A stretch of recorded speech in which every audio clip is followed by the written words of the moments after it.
ডিপাৰ্টমেণ্টসমূহ আবলটন কৰিব লাগে।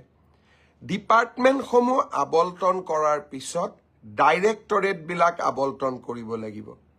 আৰু ডাইৰেক্টৰেটবিলাক আবলটন হোৱাৰ পিছত আমি তেওঁলোকক ইণ্ডিভিজুৱেল পষ্টিং দিব লাগিব। এই প্ৰক্ৰিয়াটোত 30টা দিনৰ প্ৰয়োজন হয়। মই আগতেই কৈছোঁ, যোৱা মাহত আমি কোনেও কাম কৰিব পৰা নাছিলোঁ।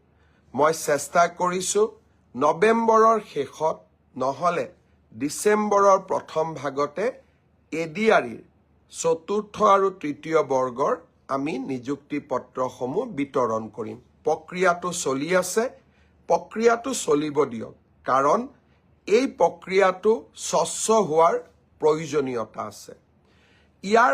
এইখিনি সময়ৰ মাজতে আমি পোষ্ট গ্ৰেজুৱেট আৰু গ্ৰেজুৱেট টিচাৰৰো নিযুক্তিৰ কাম হাতত ল'ম।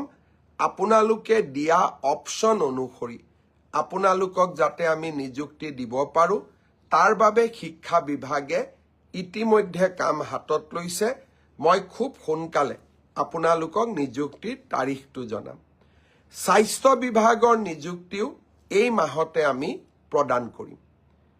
চাহ বাগিচাৰ সমাজখনৰ বাবে আমি 3% এইবাৰ চৰকাৰী চাকৰিত আৰক্ষণ কৰিছিলোঁ।